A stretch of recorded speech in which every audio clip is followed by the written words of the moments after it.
युवा इसलिए नहीं भरे जाते हैं कि अगर युवा पढ़ेंगे, युवा लिखेंगे तो हमसे सवाल करेंगे और इस सरकार के पास युवाओं का जवाब देने के लिए कोई उत्तर नहीं गया है। ये शासन राजनीति को खत्म करके यहाँ माननीय प्रधानमंत्री मोदी जी की लाइब्रेरी में दिखाई जाती है, वहाँ ऑडिटोरियम में मन की बात क्लासेस में चलाई जाती हैं, जबरदस्ती दिखाया जाता है। ये क्लास है कि राजनीति सुधार नहीं है। अगर कल को राज्यपाल को आना है तो ये रोड बनेगा, नहीं आना है तो रोड ज्यों का त्यों रहेगा। मतलब लगता ही नहीं है कि टीचर चल रहे हैं और पता नहीं कैसे इन लोगों की रेटिंग बढ़ जाती है कि ये कॉलेज बहुत वो है, सी पे आ गया है ये वो।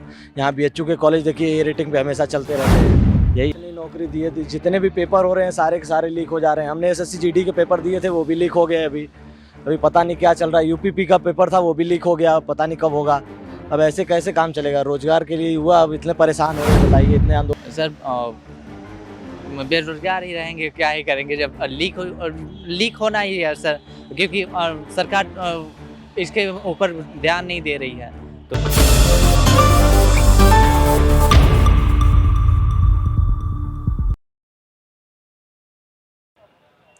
नमस्कार, मैं राकेश मोहन सिंह और आप देख रहे हैं प्रजाहित। इस समय हम लोग काशी विद्यापीठ में हैं, बनारस। कुछ युवाओं से बात करेंगे क्योंकि इस बार के मतदान में लगभग 18 से 29 वर्ष के युवा मतदाता की संख्या 21 करोड़ के आसपास है और हर राजनीतिक दल इन युवा मतदाताओं पर खास नज़र गड़ाए बैठा है कि ये युवा मतदाता अपने मतदान में इतनी ताकत रखता है कि जिस और एक मत होकर वोट करेगा वहाँ सरकार बन भी सकती है और बिगड़ भी सकती है। जहाँ एक तरफ राहुल गांधी युवाओं को न्याय की गारंटी दे रहे हैं तो दूसरी तरफ PM मोदी युवा संगठन बनाकर अपने साथ युवाओं को इंटैक्ट करने की कोशिश कर रहे हैं। 2024 चुनाव 19 तारीख को पहले चरण के मतदान होंगे। युवाओं के मन में क्या है, क्या चाह रहा है रोजगार को लेकर, क्योंकि कई तरह के पेपर लीक हो रहे हैं देश के अलग अलग राज्यों में, यूपी भी उसमें से एक है। युवा रोजगार को लेकर क्या सोच रहा है, अपने भविष्य को लेकर क्या सोच रहा है, PhD कर रहा है युवा, उसके बाद नौकरी को लेकर क्या सोच रहा है, पढ़ने की जो मियाद बढ़ रही है उसके बाद रोजगार की जो संभावनाएं हैं वो कितनी ज़्यादा युवाओं को दिखती है। इस मुद्दे पर हम आज काशी विद्यापीठ में बात करेंगे और जानेंगे कि चुनाव से पहले युवाओं का हाल दिल क्या है। तो बातचीत शुरू करते हैं। भाई साहब, ये बताएं, आपकी PM हो या राहुल गांधी हो, सभी लोग युवाओं को अपने साथ जोड़ने की कोशिश कर रहे हैं। इस बार 21 करोड़ युवा मतदाता 18 से 29 वर्ष का, क्या हाल है युवाओं का? किस तरह की सरकार वो इस बार देख रहा है और मतदान से पहले क्या सोच रख कर युवा मतदान करने जाएगा? देखिए, युवा अब युवाओं की सरकार चाहता है। युवा चाहता है कि ऐसा विकास हो जो आगे कई पीढ़ियों तक युवाओं के लिए हितकारी हो। वर्तमान की सरकार में आप देख रहे हैं कि कोई भी परीक्षा हो रही है उसका पेपर लीक हो जा रहा है। पेपर तभी लीक होता है जब सरकार वीक होती है। तो इससे हम स्पष्ट रूप से कह सकते हैं कि सरकार युवाओं को लेकर वीक हो गई है। आप यूनिवर्सिटीज़ में देख लीजिए, आप कितने प्रोफेसरों के पद खाली हैं, क्यों नहीं भरे जाते हैं? युवा इसलिए नहीं भरे जाते हैं कि अगर युवा पढ़ेंगे, युवा लिखेंगे तो हमसे सवाल करेंगे और इस सरकार के पास युवाओं का जवाब देने के लिए कोई उत्तर बच नहीं गया है। क्योंकि आप देख रहे हैं कि यहाँ पर किसी की स्वतंत्रता नहीं है। आप अपनी स्वतंत्रता देख लिए, आप मीडिया की स्वतंत्रता देख लिए, वर्ल्ड प्रेस फ्रीडम इंडेक्स में आप कहाँ हैं? आप हंगर इंडेक्स में कहाँ हैं? आप अपने स्थान को देखिए। श्रीलंका जैसा देश आपसे ऊपर है, पाकिस्तान आपसे ऊपर है, हंगर इंडेक्स की रिपोर्ट जो आई है। तो अब की बार युवा बदलाव चाहता है और युवा रोजगार चाहता है। युवाओं को आत्मनिर्भर बनाने का मतलब यह नहीं है कि युवाओं को आप भेज दीजिए कि गली गली में पकौड़ा तलिए। युवाओं को आत्मनिर्भर बनाने का मतलब है कि उन्हें ऐसे अवसर सुनिश्चित कराइए जिससे वह स्वयं मजबूर हो जाए आत्मनिर्भर बनने के लिए। तो यह सरकार पूरी तरह से युवा विरोधी सरकार है। आप NCRB के आंकड़े देख रहे हैं, महिलाओं के साथ दिन प्रतिदिन मामले बढ़ते जा रहे हैं। आप देख रहे हैं कि पुलिस कस्टडी में डेथ के मामले सबसे ज़्यादा उत्तर प्रदेश में बढ़ रहे हैं। अगर हमारा कानून ही हमें सुरक्षित नहीं रख पाएगा तो लोगों का कानून से और सरकार के से भरोसा उठ जाएगा। आप किस चीज़ की पढ़ाई कर रहे हैं आप? देखिए, मैं यहाँ से MCA की पढ़ाई कर रहा हूँ और यहाँ की MCA की आपको स्थिति बता दूँ कि यहाँ पर कोई कंपनियाँ नहीं आती हैं। MCA करता है छात्र तो सोचता है कि हमारा अच्छा प्लेसमेंट हो जाएगा। आप अपना कैमरा घुमाकर यूनिवर्सिटी में देख लीजिए कि ये जितना भी काम हुआ है ये पूर्व के सरकारों का ही है। एक भी नया बिल्डिंग इस सरकार में, इस यूनिवर्सिटी में नहीं बना है। ये सरकार यूनिवर्सिटी नहीं बनाएगी, ये सरकार केवल मंदिर बनाएगी जिससे लोग बस इनकी चाटुकारिता करते रहे। ये सरकार अस्पताल नहीं बनाएगी, ये सरकार कॉलेजों में नई फैकल्टी, जितनी फैकल्टीज़ यहाँ थी बस वही हैं। आज तक यहाँ पर BTech की कोई सुविधा उपलब्ध नहीं हो पाई, ना कोई यहाँ पर प्लेसमेंट की समुचित व्यवस्था हो पाई। ये सरकार की नाकामी है। पीएम ने अपने भाषणों में कहा है कि जो न्यू एजुकेशन पॉलिसी है उसमें स्किल इंडिया है, स्टार्टअप इंडिया है या विश्वकर्मा योजना है, इसको लेकर आप लोग कितने आश्वस्त है कि ये रोजगार में युवाओं को मदद करेगी या नहीं? देखिए, पीएम कह रहे हैं, पीएम कहने को तो बहुत कहते हैं, पीएम तो ये भी कहते हैं कि 15 लाख खाते में आ जाएंगे और काला धन वापस आ जाएगा। और पता लगा, रिपोर्ट आप उठा के देख लेंगे तो जितना काला धन उस समय था उससे कई गुना ज़्यादा काले धन उस समय बढ़ चुका है और ये भाजपा के लोगों का ही काला धन वहाँ इकट्ठा है। रही बात नई शिक्षा नीति की, तो नई शिक्षा नीति मैं आपको गारंटी के साथ कहता हूं कि आप जाके किसी प्रोफेसर से पूछ लीजिए कि नई शिक्षा नीति क्या है, तो आपको अगर बता देगा तो मैं चैलेंज के साथ कहता हूं कि आप जो कहेंगे वो हार जाएंगे। यहाँ के किसी प्रोफेसर को ये समझ में नहीं आता है कि नई शिक्षा नीति क्या है, तो छात्रों को क्या समझाएगा। मैं अभी जाके पूछता हूँ कि सर ये माइनर में ये कहाँ से आ गया, तो कहता है मुझे खुद नहीं पता बेटा, अभी 5-7 साल तो हम लोगों को समझने में लग जाएगा कि नई शिक्षा नीति है क्या और इसका उद्देश्य क्या है। यह निराधार है नई शिक्षा नीति, ये बेबुनियाद लागू कर दी गई है, विद्यार्थियों पर ज़बरदस्ती थोप दी गई है, बस सरकार यह दिखाने के लिए कि मैं नया शिक्षा नीति ला दिया हूँ। इसका कोई असर नहीं है। Startup India, skill India, Vishwakarma योजना, युवाओं को, आप यूनिवर्सिटी में हैं, यहाँ पर कितना स्किल्स आप लोगों के डेवलप हो पा रहे हैं और आप लोग जो पढ़ाई कर रहे हैं उसमें आपको क्या दिख रहा है अपना भविष्य, क्या पढ़ रहे हैं पहले ये?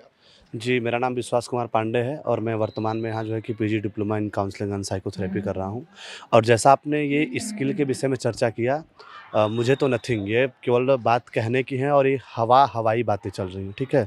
और यहाँ पे कागजी तौर पर कुछ है नहीं।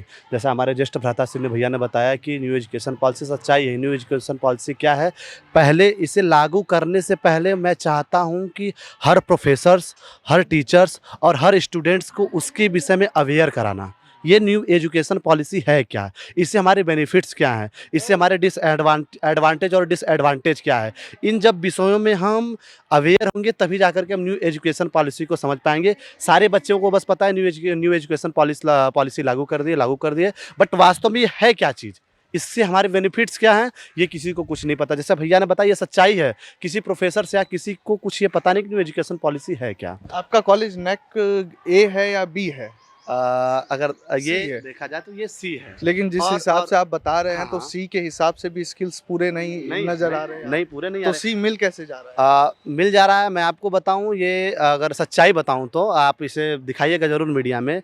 ये मिल इसलिए जा रहा है क्योंकि ये भाजपा की देन है और सभी लोग भाजपाई हैं, पहली चीज़। और यह विश्वविद्यालय राजनीति का चर्चा हो चुका है। कैसी राजनीति? छात्र संघ राजनीति को खत्म करके यहाँ माननीय प्रधानमंत्री मोदी जी की लाइब्रेरी में दिखाई जाती है, वहाँ ऑडिटोरियम में मन की बात क्लासेस में चलाई जाती हैं, जबरदस्ती दिखाया जाता है। ये क्लास है कि राजनीति का अड्डा है? जबरदस्ती वहां जाकर के छात्रों को बिठा करके माननीय प्रधानमंत्री मोदी जी का वीडियो दिखा करके और बच्चों से रिक्वेस्ट किया जा रहा है कि आप अगर नैक की टीम आती है, आपके ऊपर मेल आता है या जीमेल आता है, जिस माध्यम से आप उसे रेटिंग में अव्वल दीजिए। और कितने करोड़ का प्रोजेक्ट था, शायद रेटिंग में एकदम बिल्कुल जीरो, नथिंग हो गए। और नैक की टीम कैसे इनको सिगरेट दे देती है हमें पता ही नहीं चलता। हर मामले में आप कहीं भी देख लीजिए, भैया ने बताया ना कि आप सच में देख लीजिए, मैं भी 3-4 सालों से कैंपस में हूँ, किसी प्रकार का कोई सुधार नहीं है। अगर कल को राज्यपाल को आना है तो ये रोड बनेगा, नहीं आना है तो रोड ज्यों का त्यों रहेगा। गेट की स्थिति आप जाकर देखिए, वहाँ भी गंदगी है। और माना जाए तो एकदम ये बिल्कुल जीरो है। सांसदीय क्षेत्र इनका है कुछ, अगर हाँ बात किया जाए तो मैं ये नहीं कहता कि पूरी तरीके से जीरो है, लेकिन जिन चीज़ों पर इन्हें मजबूत होना चाहिए वो चीज़ें मजबूत नहीं कर रहे हैं। जैसे हर युवा की प्रॉब्लम क्या है? रोजगार। हमें तो रोजगार चाहिए ना। अगर मेरा पेट भरा रहेगा तभी मैं प्रभु श्री राम के दर्शन करने जाऊँगा। जब मेरा पेट ही नहीं भरा रहेगा तो मैं क्या करने जाऊँगा भैया? मैं यहीं से उनको प्रणाम करता हूँ। मेरे कहते हैं ना कि भगवान सब में विराजमान है, आप में भी, मैं आपको भी प्रणाम करता हूँ, मैं आप में राम का दर्शन करता हूँ। 22 जनवरी का आपने जिक्र किया, उस दिन पीएम ने खास तौर पर युवाओं से आह्वान किया था कि आप श्रम दान करें। 22 जनवरी को आप प्रभु श्री राम की प्राण प्रतिष्ठा कार्यक्रम में श्रम दान करें। इसको, इस तरह के आह्वान युवाओं से आप कैसे देखते हैं? युवाओं को लेकर पीएम मोदी की जो सोच किस दिशा में जा रही है? ये देखिए, अगर देखा जाए धार्मिक स्तर पर तो धार्मिक स्तर पर मजबूत हैं और जिसे लाना हमारे हर सनातनियों का धर्म है, कर्म है। और जैसा आपने बताया, अगर इसे राजनीति से न जोड़ा जाए तो ये चीज़ें टॉप 1 में जाएंगी। अगर राजनीति में न जोड़ा जाए तो हमें, हमारे सनातन को बचाने के लिए हमें जरूर कुछ न कुछ करना चाहिए। और मैं हर युवाओं से अपील करता हूं कि यदि आप सनातनी हैं तो अपने सनातन होने के नाते आप बचाइए। और राजनीति से थोड़ा सा अगर हटके देखा जाए तो चीज़ें सब पे बेस्ट हैं। क्या नाम हुआ जी? मेरा नाम अतुल यादव है। क्या पढ़ रहे हैं? और मैं यहाँ से BA फर्स्ट ईयर का स्टूडेंट हूँ। और मैं यहाँ से ग्रेजुएशन कर रहा हूँ। अभी तो नए नए आए हो, नए नए आए हैं, मेरा फर्स्ट ईयर है अभी यहाँ पे। क्या देख रहे हैं आप कैंपस? क्या देख क्या रहे हैं, यहाँ कैंपस में बहुत दिक्कत है, यहाँ कोई व्यवस्था नहीं है, हम लोगों को कोई कुछ मिल नहीं पाता है। अब क्या ही कह सकते हैं।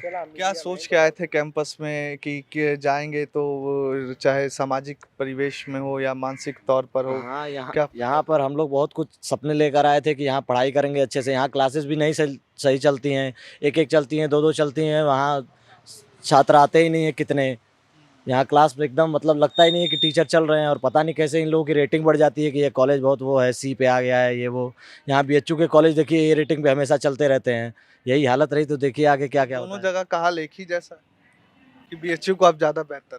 बीएचयू बहुत बेहतर है, लेकिन इसके इस यूनिवर्सिटी के हिसाब से बीएचयू बहुत आगे है यहाँ पे फिर भी। लेकिन यहाँ तो कोई व्यवस्था ही नहीं हम लोग को मिल पाती है, ना ही कुछ लगता ही नहीं है कि हाँ ये यूनिवर्सिटी है, एकदम कॉलेज टाइप लगता है, प्राइवेट कॉलेज है एकदम। क्या बीए के बाद क्या सोच रहे हैं, क्या करना है? BA या के बाद रोजगार के मतलब सरकारी नौकरी में जाना या क्या? सरकारी नौकरी में जाना तो है ही, तैयारी करने के लिए ही आए थे हम लोग।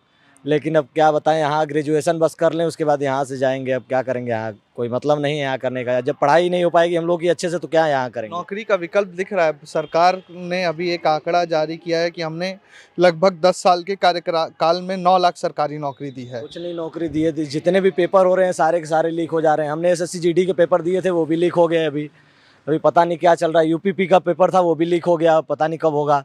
अब ऐसे कैसे काम चलेगा? रोजगार के लिए युवा अब इतने परेशान हो रहे हैं, बताइए। इतने आंदोलन कर रहे हैं, फिर भी भाजपा वालों को कुछ समझ नहीं आ रहा है। यही सब दिक्कतें हैं। नौकरी का क्या हाल है? युवा हैं आप, क्या पढ़ रहे हैं अभी? सर बीए कर रहे हैं यहाँ से। फर्स्ट ईयर में है? सेकेंड ईयर है सेकंड ईयर में जी तो सर। एक ही साल बचा है आपका। जी एक उसके बाद क्या करना उसके है? बाद सर अब नौकरी की तैयारी करनी है। अब कर रहे हैं, खुद से पढ़ रहे हैं। यहाँ भी खुद से सिलेबस ही कंप्लीट करना है विद्यापीठ से, चाहे बीए का हो चाहे किसी और सब्जेक्ट। और किसी का तो नहीं बता पाएंगे। बीए में हम बीए कर रहे हैं तो बीए का पता है, बीए का खुद से पढ़ना है। जो भी टीचर आते नहीं हैं, बस केवल नाम से है। बीए के पिछले साल फर्स्ट ईयर में माइनर में मेरा दर्शन शास्त्र था, एक दिन भी क्लास नहीं चली। उसकी मिड टर्म हुई, मिड टर्म में फ़ोन से लिखे हम लोग, और फिर मिड टर्म के बाद मेन पेपर हुआ, मेन पेपर में हम लोग लिखे। बस सरकारी नौकरी का आप तैयारी कर रहे हैं, पेपर तो लीक हो जा रहा है यूपी में, कैसे होगा फिर? सर बेरोजगार ही रहेंगे, क्या ही करेंगे जब लीक होना ही है सर। क्योंकि सरकार इसके ऊपर ध्यान नहीं दे रही है, तो लीक होना है। जो अब हम लोग कितना भी मेहनत कर लें, क्या ही फर्क पड़ता है। या फिर अच्छा कोई सरकार आए तो फिर कुछ हो पाएगा। ऐसे तो नौकरी की कोई चांस नहीं है सर, नौकरी का कोई चांस नहीं है। राहुल गांधी बोले हम आए सरकार में तो 30 लाख युवाओं को रोजगार देंगे, जितने सरकारी पद है सब भर देंगे। सर चुनाव के टाइम तो हर नेता बोलते हैं कि हम ये इनको रोजगार देंगे, और मोदी भी बोले थे, और मायावती का सरकार था तो वो भी बोली थी। सब बोलते हैं लेकिन करता कोई नहीं। हमें नहीं लगता कि कोई करता है। लेकिन और राहुल गांधी की सरकार में कुछ हद तक छात्रों के प्रति था, काम हुआ था, मिला था वहाँ हम लोगों को रोजगार, लोगों को मिला था। चाचा लोग भी, मेरे चाचा अभी सरकारी नौकरी कर रहे हैं दिल्ली में, अभी प्रोफेसर हैं इंग्लिश से। वो उनकी सरकार में मिला था उनको। मोदी सरकार में मोदी सरकार में कोई भरोसा नहीं है। Thank you. आखिरी सवाल आपसे, राहुल गांधी और कांग्रेस ने कल अपना मैनिफेस्टो जारी किया है। 30 लाख सरकारी पद जो खाली हैं अभी, उसको भरने की बात कही है। पीएम युवा संगठन बना रहे हैं, 1 करोड़ 10 लाख युवा मतदाता उनके साथ जुड़े हैं। तो क्या लग रहा है कि कांग्रेस का जो वादा है 30 लाख सरकारी पद भरने का, वो युवाओं को अपनी तरफ वोट के तौर पर आकर्षित करेगा, वोट में बदलेगा, युवा भरोसा कर पाएगा इस वादे पर? देखिए, अगर कांग्रेस ने वादा किया है कि रोजगार देंगे तो हम लोगों के लिए अच्छी बात है, क्योंकि आज का युवा रोजगार ही चाहता है। आप देख रहे हैं कि बेरोजगारी, अभी एक ILO की रिपोर्ट आई है कि 83% बेरोजगारी हो गई है भारत में। तो बताइए कि 83% बेरोजगारी हो गई, बचे 17%, और उसमें कुछ बचेंगे तो सब करोड़पति हैं। इसका मतलब कि ये या तो भारत में एकदम ऊंचे स्तर के लोग हैं, या तो एकदम निम्न स्तर के लोग हैं। यही तो है। पीएम जो इतनी बड़ी बड़ी बातें कह रहे हैं, अभी जैसे राहुल गांधी ने एक बयान दिया था आप ही के बनारस में जब न्याय यात्रा पर आए थे कि यहाँ पर रात को युवा शराब पीकर सड़कों पर लेटा रहता है, गाना गाता रहता है। उस पर पीएम ने कहा था कि ये बनारस के युवाओं और उनके सामर्थ्य का अपमान है। तो ये सिर्फ एक राजनीतिक मोबिलाइजेशन है युवाओं का, या वाकई उनको चिंता है युवाओं की? देखिए, राहुल गांधी जी युवा हैं और एक युवा युवाओं के बारे में बेहतर समझ सकता है। प्रधानमंत्री नरेंद्र मोदी जी तो कभी स्कूल गए नहीं, हालांकि फर्जी डिग्रियां दिखाते रहते हैं, तो उनको युवाओं के बारे में कोई चिंता नहीं। अगर युवाओं के बारे में चिंता रहती तो जो 83% बेरोजगारी है उसे वो 13% पे ला देते। तो बोलते विदेशी ताकतें बदनाम कर, विदेशी ताकतें यहाँ पर बेरोजगारी कम कर रही हैं, बेरोजगारी बढ़ा रही हैं। बताइए आप। करने के लिए ऐसी रिपोर्ट नहीं, मतलब कि 83% बेरोजगारी है। आप देख रहे हैं कि रेलवे में कई लाख पद खाली हैं। आपको अगर रोजगार देना तो आप उसमें भर्ती कराइए। आप यहाँ पर देख रहे हैं कि हर विभाग में पद खाली हैं। अगर आप भर्ती कर भी रहे हैं तो जनरल वर्ग की भर्ती कर रहे हैं और हर विभाग में ओबीसी की भर्ती ही नहीं कर रहे हैं। नॉट एलिजिबल लिख दे रहे हैं। पहले लिखते थे नॉट अवेलेबल और फिर लिखते थे नॉट सूटेबल, अब लिख रहे हैं कि नॉट एलिजिबल।